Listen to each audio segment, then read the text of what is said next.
नमस्कार दोस्तों, आपका स्वागत आपके अपने यूट्यूब चैनल जी के बाय सचिन शर्मा पर आपका स्वागत है। तो दोस्तों, आज हम जो डिस्कस करने वाले हैं ये राष्ट्रीय समसामयिकी नेशनल करंट अफेयर इंडिया के 2 दिसंबर वाले जो हैं अपन उनको डिस्कस करने जा रहे हैं।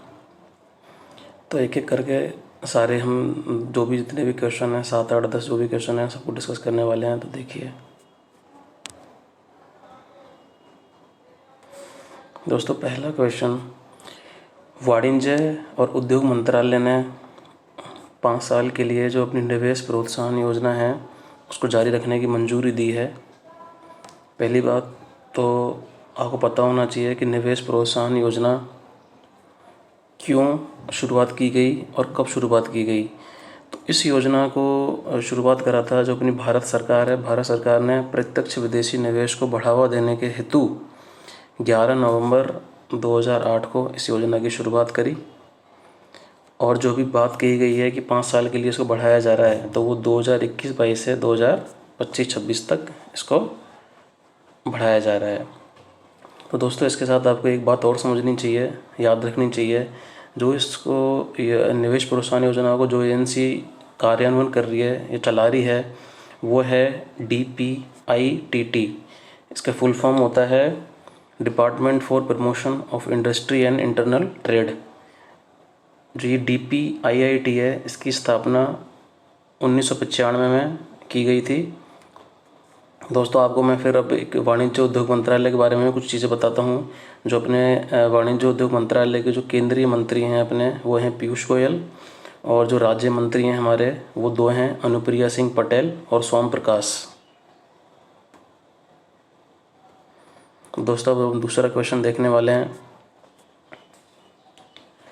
जो हमारे केंद्रीय वाणिज्य और उद्योग मंत्री हैं पीयूष गोयल, इन्होंने दिल्ली में 40वें अंतर्राष्ट्रीय व्यापार मेले IITF 2021 का उद्घाटन किया। ठीक है दोस्तों, तो इसमें क्वेश्चन समझने वाली बात है कि आप क्वेश्चन कैसे बनेंगे एग्जाम में। पहला क्वेश्चन, हाल ही में अंतर्राष्ट्रीय व्यापार मेले का कौन सा संस्करण आयोजित किया गया? तो 40 नंबर का। हाल ही में अंतर्राष्ट्रीय व्यापार मेला कहाँ पर आयोजित किया गया? दिल्ली में। ओके दोस्तों, तो दोस्तों समझने वाली बात, जो अगला जो क्वेश्चन है वो है, इसमें जो भागीदार राज्य था वो था बिहार। जो फोकस राज्य थे वो थे उत्तर प्रदेश और झारखंड। तो दोस्तों, आप एक चीज़ में देखें, जो बिहार है हमारा, उस बिहार ने अंतर्राष्ट्रीय व्यापार मेले में कला और सांस्कृतिक समृद्धि के प्रदर्शन के अंदर गोल्ड अवार्ड जीता है। ये गोल्ड अवार्ड किस लिए जीता है? जो मंडप होते हैं, मंडपों की श्रेणी में उत्कृष्टता के लिए प्रथम घोषित किया गया, तो इसके लिए बिहार को गोल्ड अवार्ड मिला। वहीं दूसरा रजत पदक है जो मंडप के लिए, दूसरे सर्वश्रेष्ठ मंडप के लिए जो घोषित है वो है असम। तो अब ये असम के लिए मिला। तो बिहार के बारे में हम कुछ देखते हैं तथ्य। बिहार के पता होना चाहिए, बिहार के मुख्यमंत्री फिलहाल में नीतीश कुमार हैं। तो दोस्तों, कुछ वन्यजीव अभ्यारण्य हैं बिहार के अंदर, वो आपको पता होने चाहिए। राजगीर वन्यजीव अभ्यारण्य, उदयपुर वन्यजीव अभ्यारण्य, वाल्मीकि वन्यजीव अभ्यारण्य, विक्रमशिला गैंगटिक डॉल्फिन वन्यजीव अभ्यारण्य, और यहाँ पर एक टाइगर रिजर्व जो है वाल्मीकि टाइगर रिजर्व। ये आपको पता होना चाहिए। तो दोस्तों, अब अगला क्वेश्चन देखते हैं। नागालैंड के जो CM हैं नेफ्यू रियो, और हमारे पर्यटन राज्य मंत्री हैं जो अजय भट्ट ने कोहिमा में पूर्वोत्तर क्षेत्र के लिए 90वें अंतर्राष्ट्रीय पर्यटन मार्ट का उद्घाटन किया है। तो पहला जो सवाल बनता है एग्ज़ाम में कि हाल ही में 90वें अंतर्राष्ट्रीय पर्यटन मार्ट का आयोजन या उद्घाटन कहाँ पे किया गया? तो नागालैंड के अंदर किया गया। तो पूछेगा कि इसका उद्घाटन किसने किया? CM नेफ्यू रियो और पर्यटन जो राज्य मंत्री अजय भट्ट के द्वारा कोहिमा में किया गया है। तो दोस्तों, हम समझते हैं जो अंतर्राष्ट्रीय पर्यटन मार्ट है इसका उद्देश्य क्या है। दोस्तों, इसका उद्देश्य है कि जो हमारा घरेलू और जो हमारे इंटरनेशनल बाज़ार हैं उसके अंदर जो हमारी पर्यटन की जो कैपेसिटी है उसको उजागर करना। तो पर्यटन की कैपेसिटी कैसे उजागर होगी? जो भी वहाँ के लोकल जो प्रोडक्ट हैं बनाए जाते हैं वो, और वहाँ पर जो भी हमारे घूमने की जो जगह हैं, जो भी जितने विजिटिंग पैलेस हैं उनको एक अच्छे डेवलपमेंट करके लोगों के सामने प्रेजेंट करना, जिससे उस जगह के जो है डिमांड है लोगों में, अंतर्राष्ट्रीय बाज़ार में, घरेलू में बढ़े, लोगों को दिखे। तो जो अंतर्राष्ट्रीय पर्यटन मार्ट है, इसके बारे में क्या है, ये उत्तर पूर्वी राज्यों में एक रोटेशन होता है, तो अल्टरनेट, मतलब इस साल यहाँ पे हो गया तो अगले साल दूसरी जगह पे होगा। तो रोटेशन के आधार पर अंतर्राष्ट्रीय पर्यटन मार्ट का आयोजन किया जाता है, सिर्फ पूर्वोत्तर क्षेत्र के राज्यों के अंदर किया जाता है। असम हो गया, नागालैंड, मणिपुर, मिज़ोरम, इनके अंदर। और जो फर्स्ट टाइम जो मार्ट है, इसकी मेज़बानी नागालैंड कर रहा है दोस्तों। अब हम नागालैंड के बारे में कुछ देखते हैं, इम्पोर्टेंट तथ्य है। नागालैंड के राज्यपाल हैं वो हैं जगदीश मुखी। और दोस्तों नागालैंड के अंदर कुछ महोत्सव बनाए जाते हैं, जो तुलुनी महोत्सव और हार्नेवल महोत्सव, जो कि हार्नेवल महोत्सव तो एग्ज़ाम के अंदर बार बार पूछा जा रहा है। यहाँ पर एक स्टेडियम है, सोबीमा क्रिकेट स्टेडियम, पूछ सकता है एग्ज़ाम के बारे में। और दोस्तों हमारा जो पर्यटन मंत्रालय है उसके बारे में देखते हैं। जो हमारे पर्यटन के अंदर जो हमारे केंद्रीय मंत्री हैं वो हैं जी किशन रेड्डी, तेलंगाना से। और जो राज्य मंत्री हमारे वो श्रीपाद येसी नायक और अजय भट्ट। ये आपको दोस्तों पता होना चाहिए, एग्जाम के अंदर इन सवालों को पूछा जा रहा है। दोस्तों अगला क्वेश्चन, एक EIU इकोनॉमिस्ट इंटेलिजेंस यूनिट है, उसने world wide cost for living index 2021 बताई है कि मतलब हम जिस भी देश में रहें तो उस देश में वो देश कितना महंगा है, उसके लिए एक world cost of living index 2021 जारी की है EIU ने। तो इसके अंतर्गत जो इंडेक्स है, इसमें सबसे जो महंगा बताया है वो है तेल अवीव, सबसे महंगा शहर है दोस्तों, इजराइल के अंदर पड़ता है ये। जो दूसरे स्थान पर हैं वो हैं पेरिस और सिंगापुर, ये दोनों संयुक्त रूप से दूसरे स्थान पर हैं। तो आपको पता होना चाहिए, एग्जाम में पूछ सकता है कि हाल ही में world wide cost of living index 2021 जो जारी की गई है, ये किसने जारी की, EIU ने, कि full form economist intelligence unit. ठीक है, फिर अगला जो सवाल बनता है कि world wide cost of living index है, इसके अंदर दुनिया का सबसे महंगा शहर कौन सा है, तो तेल अवीव इजराइल के अंदर पड़ता है। दोस्तों जो world cost of living index है, ये 173 शहरों की लागत की जांच करता है, और जो प्रभावशाली जो वहाँ वैश्विक घटनाएं हैं उनको मापने के बाद वहाँ की जो कॉस्ट ऑफ लिविंग इंडेक्स है उसको वहाँ पे मतलब बताया जाता है। 173 शहरों में पूछ सकता है आपके एग्ज़ाम के अंदर। तो दोस्तों अब हम देखते हैं EIU के बारे में, जो इकोनॉमिस्ट इंटेलिजेंस यूनिट है, इसके बारे में देखते हैं। तो जो इसकी स्थापना है, जो स्थापित किया गया था ये 1946 में। जो इसका मुख्यालय है वो लंदन यूनाइटेड किंगडम के अंदर इसका मुख्यालय है।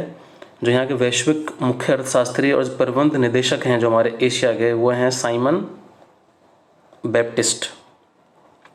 तो दोस्तों आपको पता होना चाहिए कि EIU ने world wide cost of living index 2021 के अंदर सबसे महंगा शहर है उनकी सूची के अंदर वो तेल अवीव है, और सेकंड नंबर पे हैं पेरिस, सिंगापुर संयुक्त रूप से हैं, और 173 शहरों को इसमें शामिल किया गया, तो उनकी जांच करता है ये। दोस्तों अगला क्वेश्चन, प्रोफेसर जयशंकर राज्य कृषि विश्वविद्यालय के कुलपति हैं, VC जो बोलते हैं, वो हैं V प्रवीण राव। 2017 और 2019 की अवधि के लिए इनको 7वां डॉक्टर MS स्वामीनाथन पुरस्कार इन्होंने जीता है, इनको दिया गया है। तो जो हमारे एग्ज़ाम जो क्वेश्चन बनता है वो एग्ज़ाम के दोस्तों देखो आप एग्ज़ाम में क्वेश्चन कैसे बनेगा कि हाल ही में 7वां डॉक्टर MS स्वामीनाथन पुरस्कार किसे दिया गया, तो वो हैं हमारे डॉक्टर V प्रवीण राव को दिया गया। कब, 17 और 2017 और 2019 की अवधि के लिए दिया गया है। तो दोस्तों डॉक्टर स्वामीनाथन है, इनके बारे में हम जो पुरस्कार के बारे में जानते हैं। पहली बात तो इस पुरस्कार की शुरुआत 2004 में डॉक्टर M स्वामीनाथन के सम्मान में स्थापित किया गया। M स्वामीनाथन भारत की हरित क्रांति के मुख्य वास्तुकार थे, ये आपको पता होना चाहिए। अगला सबसे मोस्ट इम्पोर्टेंट क्वेश्चन है जो एग्ज़ाम में भी हाल फिलहाल में जो आने वाली एग्ज़ाम के अंदर पूछा जाएगा ये सवाल, दीनदयाल पटेल की लिखित जीवनी, उनके द्वारा लिखित जीवनी है Naoroji pioneer of Indian nationalism ने NIF new India foundation book prize 2021 जीता है। तो दोस्तों एग्जाम में जो सवाल बनता है वो डायरेक्ट सीधा सवाल बनेगा एग्जाम में कि Naoroji pioneer of Indian nationalism जो दीनदयाल पटेल द्वारा लिखित जीवनी है उसने कौन सा पुरस्कार जीता, तो NIF बुक प्राइज जीता है इसने न्यू इंडिया फाउंडेशन। दोस्तों अब आपको पता होना चाहिए कि जब ये पुरस्कार 2021 के लिए इनको मिला है तो 2020 में ये अवार्ड संयुक्त रूप से मिला था अमित आहूजा और जयराम रमेश को दिया गया था। जब बात हो गई है दादा भाई नौरोजी की तो उनके बारे में कुछ देखते जानते हैं। नौरोजी हैं, इनका जन्म 1825 में मुंबई महाराष्ट्र में हुआ। इन्हें भारत के ग्रैंड ओल्ड मैन और भारत के औपचारिक राजदूत के रूप में भी जाना जाता है। तो दोस्तों आपसे एग्जाम में पूछ सकता है कि भारत ग्रैंड ओल्ड मैन किन्हें कहा जाता है, किसे कहा जाता है, तो दादा भाई नौरोजी को। फिर पूछ सकता है कि भारत के अनौपचारिक राजदूत के रूप में किन्हें जाना जाता है, तो दादा भाई नौरोजी को। दादा भाई नौरोजी का संबंध कहाँ से है, तो मुंबई महाराष्ट्र से है। ये आपको पता होना चाहिए दोस्तों। अगला क्वेश्चन, अमेरिका में एक ऑनलाइन डिक्शनरी है दोस्तों, इसका नाम है मरियम वेबस्टर। इसने 2021 के लिए वर्ड ऑफ द ईयर चुना है वैक्सीनेशन को। जो हमारी एक एग्ज़ाम में आपसे सीधा सवाल पूछेगा डायरेक्टली कि मरियम वेबस्टर जो ऑनलाइन डिक्शनरी है इसने 2021 के लिए वर्ड ऑफ द ईयर किस शब्द को चुना है, तो वह है वैक्सीन दोस्तों। जब इसने 2021 में इसको चुना है तो 2020 के अंदर जो वर्ड ऑफ द ईयर था वो था हमारा पैंडेमिक। तो आपको पता होना दोनों चीज़ों के बारे में पता होना चाहिए आपको कि 2021 के लिए जो मरियम वेबस्टर का जो शब्द है वर्ड ऑफ द जो ईयर है वो है वैक्सीन, 2020 के लिए था पैंडेमिक।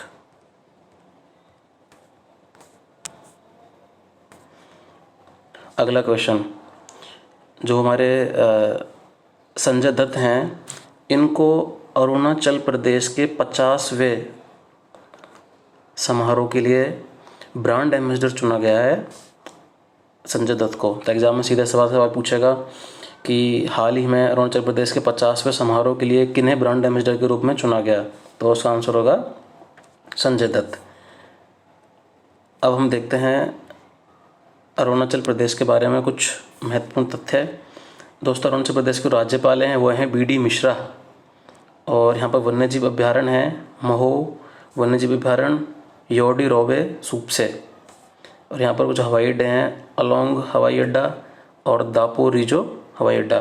तो आपसे कोई पूछ सकता है एग्जाम के अंदर कि भाई महो वन्यजीव अभ्यारण्य का संबंध किस राज्य से है, तो आपको पता होना चाहिए अरुणाचल प्रदेश से है। दोस्तों हम अब अगला क्वेश्चन देखते हैं। एक GUVI एक स्टार्टअप है, इसने जो हमारी IIT मद्रास है उसके इनक्यूबेटर स्टार्टअप ने जो हमारी भारतीय महिला क्रिकेटर हैं स्मृति मंधाना, उनको इन्होंने ब्रांड एम्बेसडर के रूप में चुनाया है, बनाया गया है उनको।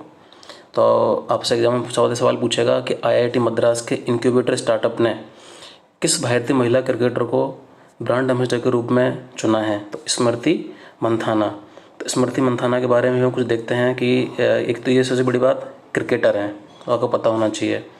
दूसरा इन्हें कुछ पुरस्कार हैं, 2018 के अंदर इनको अर्जुन अवार्ड दिया गया था, और फिर 2018 के लिए ICC की महिला क्रिकेट ऑफ द ईयर के लिए अंतर्राष्ट्रीय क्रिकेट परिषद जो अपना ICC है ने रोचेल हेहो फ्लिंट पुरस्कार भी जीता है। तो आपसे एग्जाम में पूछ सकता है कि मतलब ICC की महिला क्रिकेटर ऑफ द ईयर 2018 किसे चुना गया था, स्मृति मंदाना को। दोस्तों 2018 का पुराना है पर आपके एग्जाम में पूछ सकता है।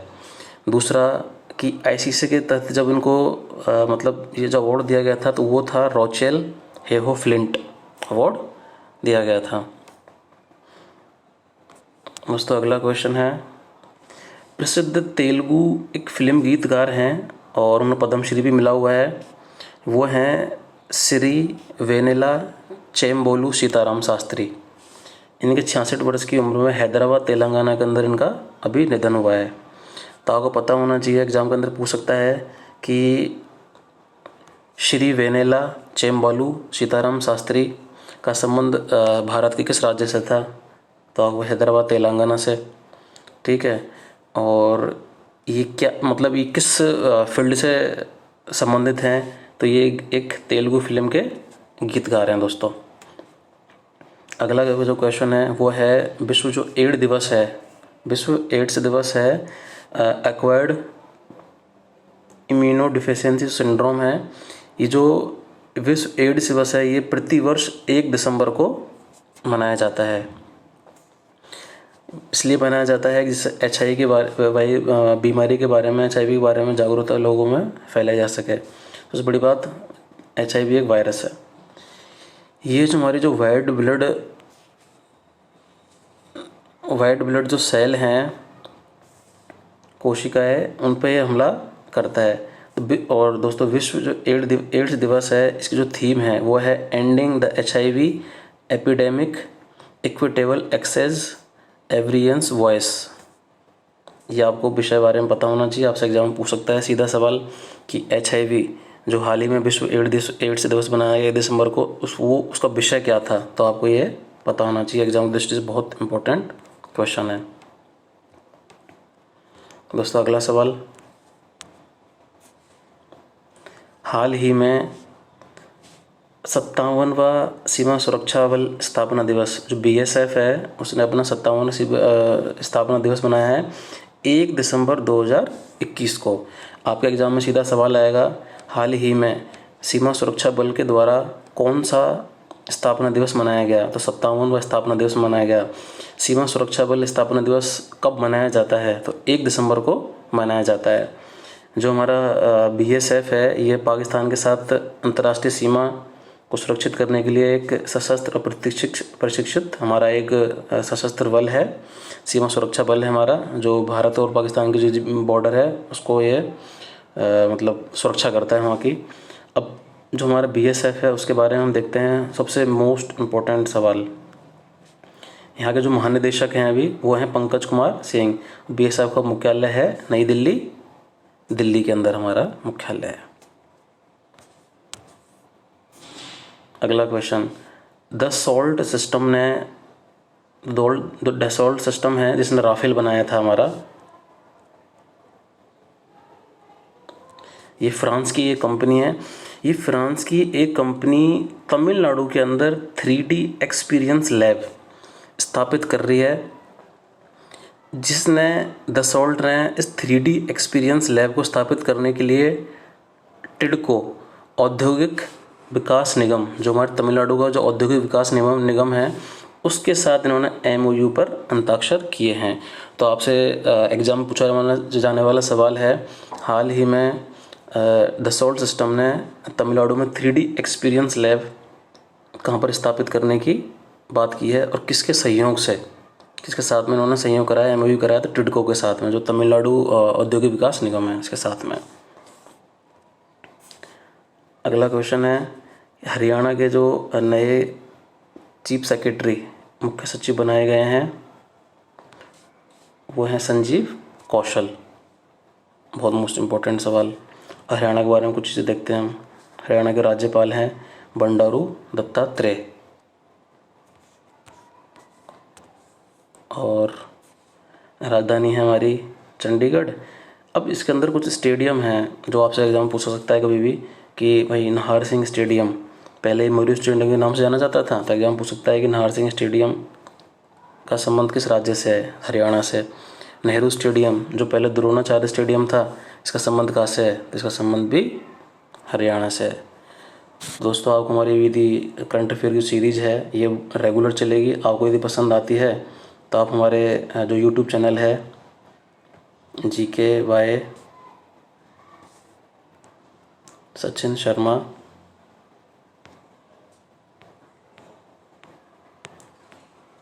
वीडियो को आप लाइक करें और चैनल को सब्सक्राइब करें। धन्यवाद दोस्तों।